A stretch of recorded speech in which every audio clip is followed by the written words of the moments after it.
Welcome and thanks for joining us for this episode of Scope. Papua New Guinea's High Court has clarified that a person who has been convicted of an offence is after June 25, 2002 is permanently disqualified from becoming a Member of Parliament. The landmark decision handed down by a full Supreme Court bench is welcome news for voters as the country prepares for polling in 3 weeks' time. However, few candidates whose nominations were accepted by the Electoral Commission are adamant to seek more clarification from the court on this decision. It's election time for Papua New Guinea.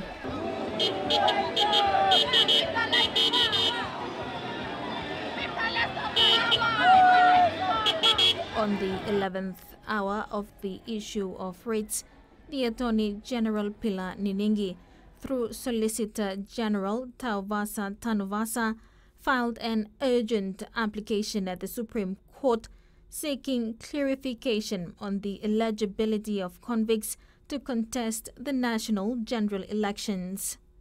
The application comes after the public raised concerns on a number of convicts in conflict with the law on the eve of election, notably the member for Moresby Northwest, Lohia Boya Samuel. Voters called leaders to uphold integrity in any public office they hold. On the 31st of May, one day after the close of nomination, the Supreme Court handed down the decision in favor of the state.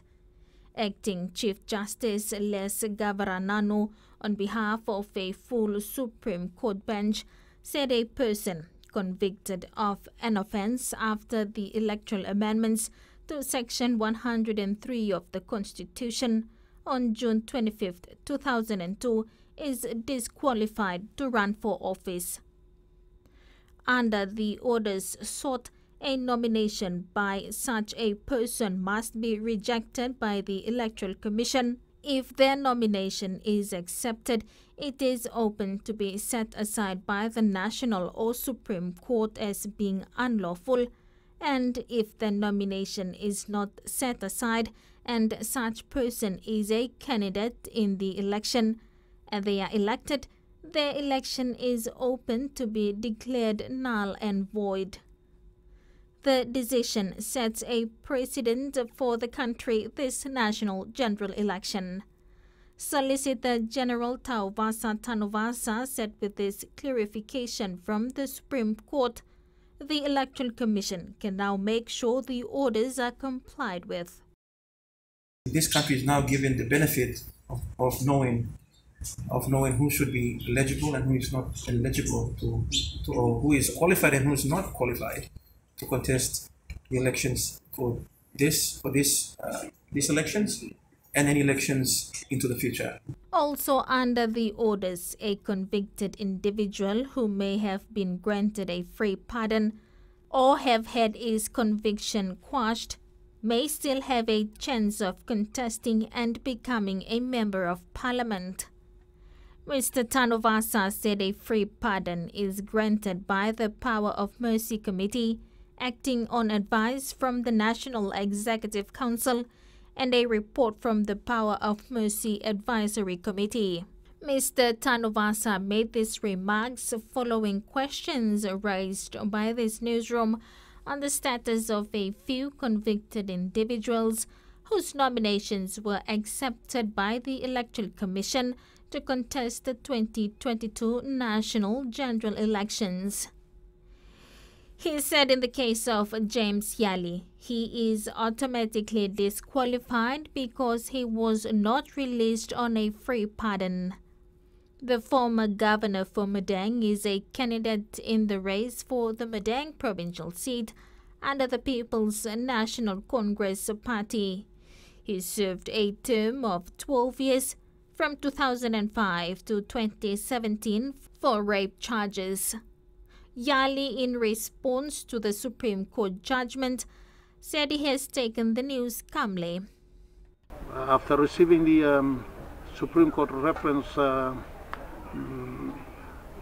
its interpretations of various questions of law, I have sought the advice of my lawyers, and they are having a look at it, and they will be definitely filing something in court for the court to hear my side of the story. In the matter involving member for Mosby Northwest Lohia Boy Samuel, who was charged for murder, the case is still before the court. Mr. Tanovasa said Samuel is allowed to contest unless he is convicted. Other high-profile cases include Paul Tienston, who was jailed for misappropriation of public funds when he was Minister for National Planning. Tienston is contesting the Pomio open seat again this election. The other is Justin Parker, convicted felon jailed for willful murder. Parker is contesting the Anglim South Wagi open seat. When we come back, horticulture experts plan for graduate program to utilize agriculture graduates to embark on game-changing agriculture entrepreneurship.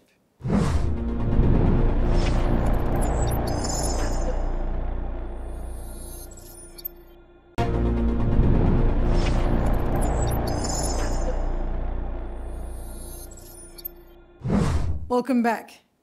Graduate Horticulture Program, the Fresh Produce Development Authority, has embarked on an ambitious plan to transform the PNG horticulture industry through involvement of educated youth to take farming as a business.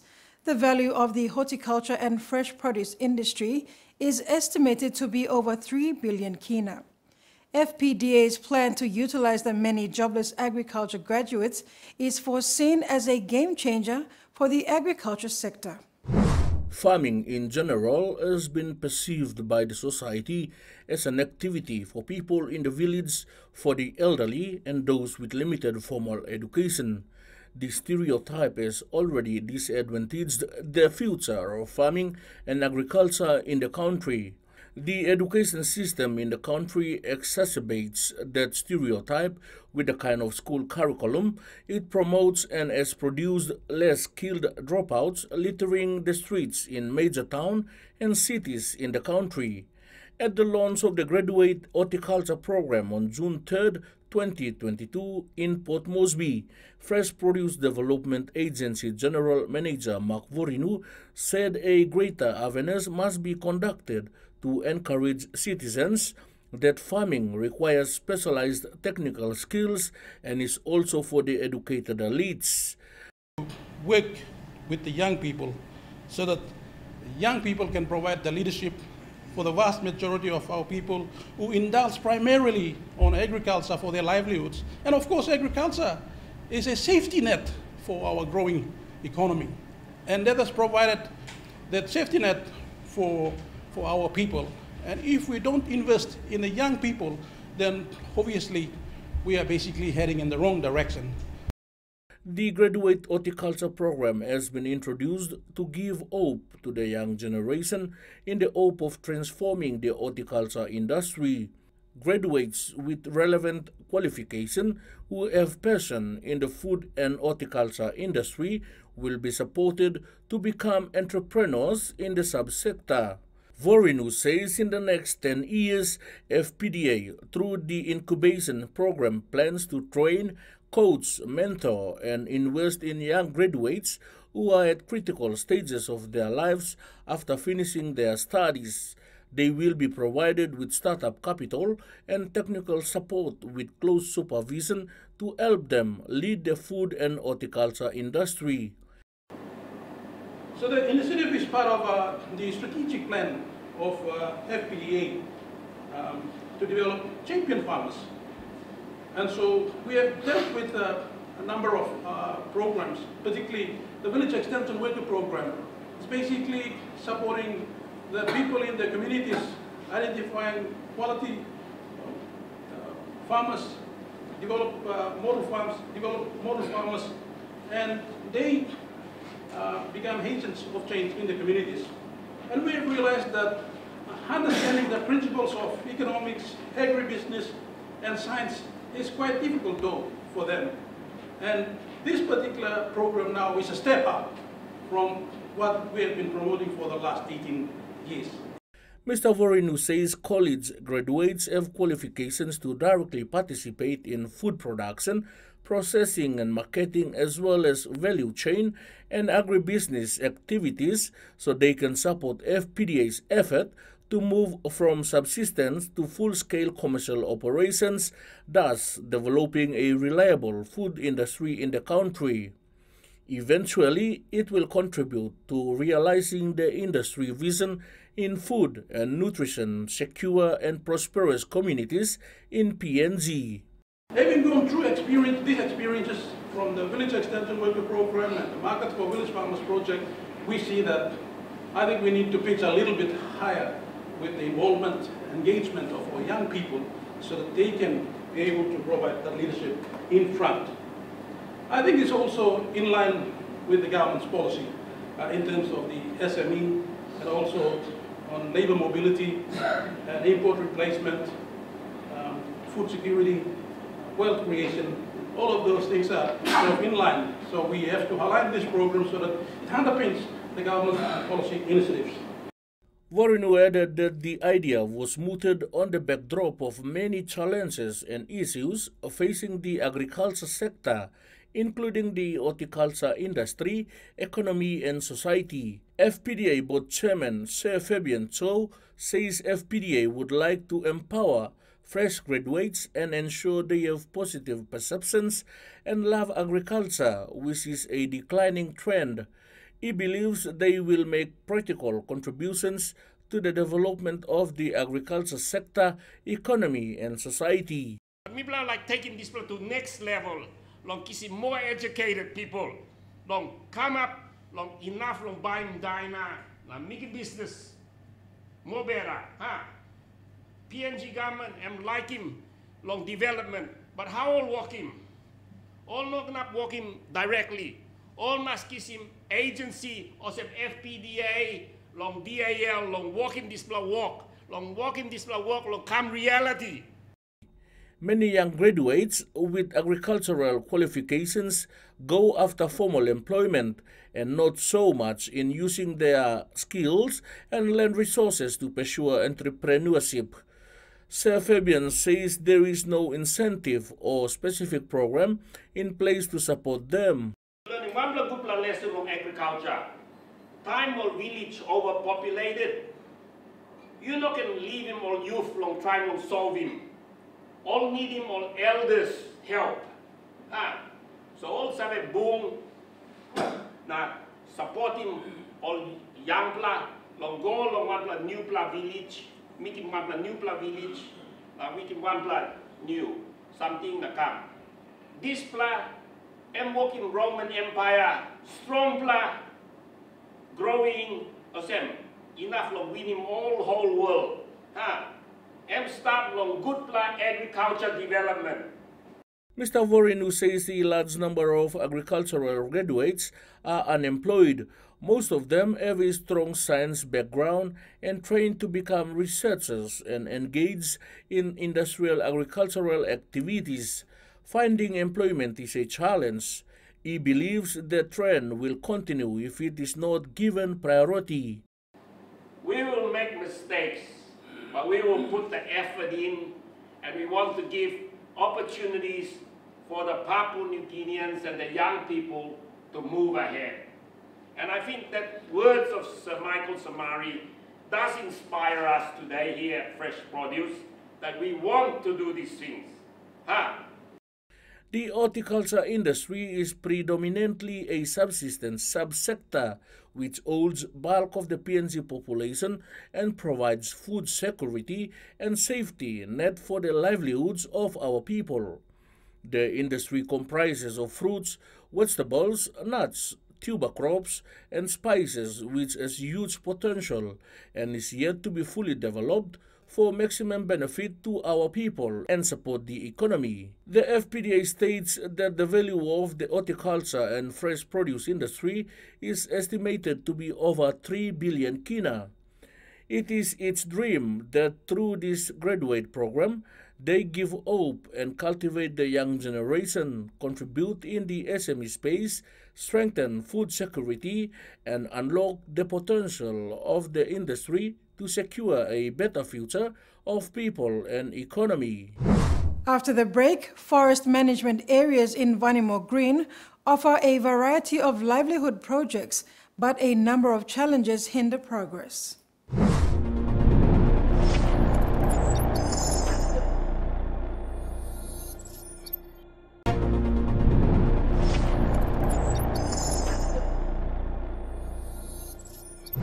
Welcome back. The National Forest Authority is assisting 15,000 beneficiaries of forest management areas in Amanab and Awai blocks of Vanimo Green District in West Sepik with a variety of livelihood projects. However, there are obstacles in delivering these projects, like many other rural projects in PNG. These are challenges that stall the progress and delay the outcome of the projects. Conrad Tilawa, the provincial administrator, is the mandated chairman of the FMA project development benefits. There are about 6 blocks with 1 rep from each block coming to the committee meetings, which happens 4 times a year. The committee consists of provincial administrator, normally the chairman, PNGFA rep, logging company rep, and the 6 blocks rep and women's rep that make decisions guided by strict guidelines. Under this new FMA arrangements, there is a project agreement, and under the project agreement, it stipulates that there should be a project development benefit committee which looks after the trust account. And this trust account is money collected from the logs that are exported, 8 kina per cubic meter, plus various small levies ranging from 2 kina to maybe the highest would be 3 kina. These are levies in the area of agriculture, spiritual levy, and others that are paid into the trust account, apart from the main 8 kina that comes from the premium, or that is a premium from the log export, So. Tilawa explained that these levies are in the areas of agriculture, spiritual, and others that are paid into the trust account apart from the premium 8 kina per cubic meter from the log exports. As a chairman of this trust fund committee in 2016, and during the time we had some money in the account. When the project started in 2008, the committee was not established as yet, so when we started in 2016, there was enough money. So we were able to kickstart with our work. The trust committee has been operating for the last 11 years and had done many things, and Tilau is eager to share their experiences with other people in the country. Logging has been seen as a bad industry, but I think if we can manage the resources that are given for infrastructure and other community development benefits in the community, something can happen. We can see some tangible results. So. When they started having the meetings, they allocated money for building 8 posts, double classrooms, teachers' houses, community health workers' houses, and also started to put some money to help farmers. They assisted farmers in growing cocoa, in poultry, piggery, and also livestock projects. 3,000 lo 1 sa poplo antes tapem 3,000 lo 1 Yumi kan lugu masa now old man 1 money kat panis kau now stop kan sama now system talk em talk mi play look at him kau ya mi play buy him long fugumui na osuma so em disciple mi play lo working business mi play lugu sam kau em isi lo mi play kan look at him na isi lo mi play salim na kisi money. Inland fisheries is one outcome of this project benefits. A local man, namely John Aulai, who returned from Port Moresby with hands-on experience of running a fish pond, picked up the project and ran with it. School mi line lo le mi drive mi lo mi mas tram lo walk na delivery lo line lo mi long. especially the West because inside the West you make a problem long malnutrition rate is high, food nutrition is a problem. Aula utilized the 300,000 kina PDB given by the FMA to build the house and the hatchery in his Pasi village. He also used what was remaining from the previous Hoguru village project, a balance of 60,000 kina from the original 250,000 kina, meant to set up the hatchery. Now, to achieve Vision 2050 block government, poverty alleviation, food security, food nutrition, I think fish is the way to go. So that is why project PDB here controlling quality. Now maybe like expanding this level we go along all ILGs. There's about 156 ILGs inside along one more green, especially this 1 to 4 and Imona consolidated. We encourage each clan or each ILG to own at least a farm so that it addresses food security and at the same time and bringing money going inside long ILGs. So this project started in 2019 here. He wanted each clan or ILG to own a farm to address food security while at the same time bringing in an income. New agriculture projects such as breeding livestock are new and exciting and are also meeting the local needs for income generation and for consumption. We assisted farmers in growing cocoa. We assist some farmers in poultry, piggery, and also livestock projects. And also we are now trying to start a group in the Amanab area, more specifically Wutai, into rice production. I think they are interested in this, so we have allocated some money. We have allocated also some money to assist the people in Imonda, the Walsh area. They're also trying to go into oil palm. So the committee was able to allocate some money for that, which included a trip to West New Britain, where the landowners were able to go and see what was happening in the oil palm industry. And now I think they are also trying to move into that area. They are also undertaking some feasibility study to ensure that oil palm is viable in that area. Tilawa explained further on how the PDB is assisting with school fees. So far, they had sent 2 lots of students to Jayapura in 2018 before the COVID-19 pandemic. 15 young boys for construction training and building training, and 15 girls for home economics. And the 15 boys that have returned are now working with the local company. So they are involved in constructing the health and education and social infrastructure in the block areas. They allowed block reps and parents to identify students from the block areas for training, committing 100,000 kina to each block rep for whatever training they wanted for the young children. Under that goal, the PDB assisted St. Anthony Utai High School, the only high school in the area run by Catholic agency. In 2021, the high school enrolled 170 students, 70 in grade 9 and 80 in grade 10, and running on an annual budget of 348,000 kina, with 143,000 coming out of the school fees. PDB funds met the parents' contributions on the school fees, while there were no TFF nor other funds coming from the government as yet.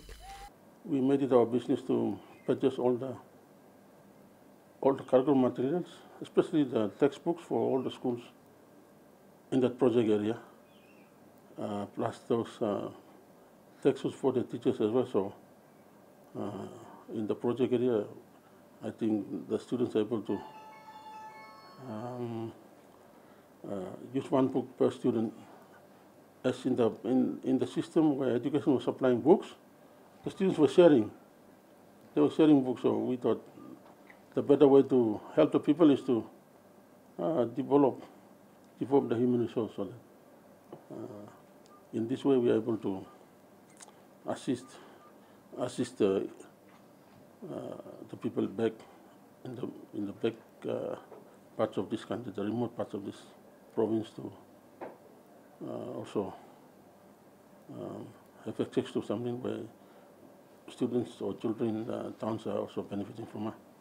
Besides paying the school fees, PDB also assisted with 5 teachers' houses and a mini hydro, which was installed last year. We rely heavily on school fees, and again I'm thankful to Amana 56 PTB for their continued support in terms of infrastructure. At the same time, school fees, they subsidize most of the school fees. That is why we emphasize on selecting students from local areas so we can get that funding. Without the local students, we would not be able to get that funding. The school here started with the help of PTB 56 and 124. They started the school. Right now we've got houses that have been funded. We got 2 more houses to be built, funded by PTB 56. PTB 124 is to build its house too. That is yet sitting there. And PTB 56 also funded the electrification of the school. Again, we are thankful to 56 PTB. It has given us so much support. It gives us money, it provides money.